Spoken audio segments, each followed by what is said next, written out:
Hi guys! It's me again, Gracie. Muling nagbabalik ang inyong lingkod. So, our topic for today is about how to convert our home credit kwarta into cash. Okay? So, if you think this video is for you, please watch until the end. So, ayun guys, disclaimer lang po muli, hindi po ako professional about this and hindi rin po ako nagtatrabaho sa home credit. Pero, meron po kasi kaming home credit. So, I want to share with you guys yung mga experiences namin about this app, about our loans sa home credit. Okay. Again, ang home credit kwarta po ay ang privilege sa mga naglo-loan sa home credit na nakakapagbayad sila ng on time, maganda ang record nila kay home credit, kaya nabibigyan sila ng ganitong privilege na parang siyang credit limit. And usually guys, this is 5,000 credit limit. I don't know sa iba guys kung magkano. Basta yung sa amin po ay 5K. Nasa sa inyo po yung gagamitin nyo siya lahat. Hindi naman kailangan na 5,000 yung inyong ng credit limit mo. Kailangan mong gamitin lahat yon. Kung magkano lang po yung inyong gustong gamitin or yung kailangan nyo. And kung maaari nga, kung hindi nyo naman talaga kailangan, is wag na. Kasi, di ba meron pa nga kayong existing loan sa kanila, yung mga kung may gadget loan kayo, kung may cash loan pa kayo, or whatever loan, furniture, appliances. Yan. Ayun po, mabalik po tayo sa ating topic sa kung paano ito ma-i-encash. Kasi, guys, talagang nung time na nagkaroon kami nito, we need cash. As I've said to my previous video, kailangan maghanap ka ng mga stores na merong PayMaya QR code in order for you to use home credit kwarta. So, paano kung ang layo ng mga store, ang hirap maghanap ng mga store na merong PayMaya QR dahil usually meron mga GCash lang, ganyan, o kaya ang gagamitin mo is card or cash talaga ang kailangan mo kasi mas mabilis. Makakabili ka kahit saan, 'di ba? Magagamit mo anytime. So gusto mo i-encash yung kwarta mo sa home credit. Nag-search ako sa YouTube ng kung paano i-encash. So usually nakikita ko kasi is nangangailangan ng mga service fee.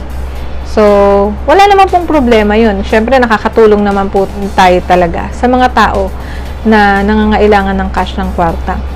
Pero, kung ikaw, kaya mo naman gawin yon sa sarili mo, why not? Diba? Para hindi ka na mag-agabyado ng ibang tao or mga istorbo.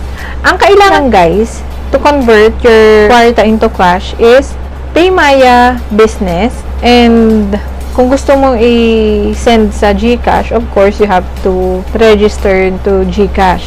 So, ang PayMaya Business is, hindi na siya yung katulad dati na PayMaya, yung katulad nito. Ang kanyang icon na is kulay violet siya, na may nakalagay na Maya, tapos business sa baba. Ito po yun. Ayan. So, kailangan guys na mag-register dyan. Wala pa po akong tutorial about how to register on Maya Business or PayMaya Business. Hindi ko pa po yun nagagawa. So, dito muna tayo mag-focus. Madali lang naman pong gumawa nun. And if you already have Maya Business account, a verified account, mas mabilis mo na magagawa itong tutorial na to. And a GCash account if you want to transfer it into your GCash account. Okay? So, first and foremost, gumawa ako ng Maya Business account. Just try it, guys. Hindi ko naman alam na magagawa ko to, na ma-encash ko to. That's why I'm so happy na may share ko sa inyo na madali lang palang gawin, guys, na ma-convert natin into cash yung pera natin sa home credit kwarta. Madali nating ma-forward. Kung meron ka ng access to withdraw your funds, pagka tin-transfer mo siya sa Maya, edi okay. Kunwari may PayMaya card ka or ATM. Once na ma-transfer mo siya sa PayMaya, you can withdraw na. But if you don't have, tapos gusto mo i-transfer siya sa GCash mo, Then, after the PayMaya, you will transfer it to GCash account. Walang bayad yon. So, yung transfer fee niya is 0. Okay? So, pag transfer mo doon is, ayun, pwede mo na siyang i-cash out or kung may ATM card ka ng GCash. Okay guys, ayun lang po. Ngayon, after this, I will show you guys how to encash. I've recorded na kung paano ko itin-transfer yung pera sa Home Credit Kwarta into PayMaya and into GCash. Ayun. Tapos, kinash out ko na siya. Okay guys? Sana po makatulong ang video na ito sa inyo, and if you think this video is for you, please watch until the end guys. Thank you so much.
Ayan guys, sana naging malinaw sa inyo ang tutorial na ito. And one more thing guys, may naalala ako.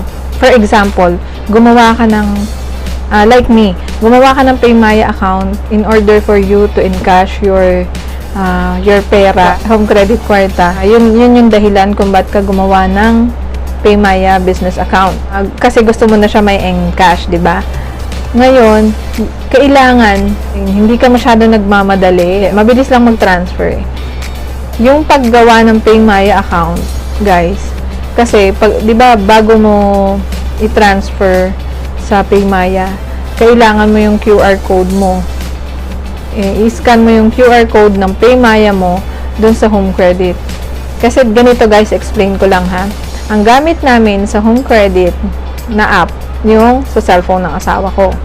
And then, yung PayMaya na app is akin. So, sa cellphone ko. 'Di ba?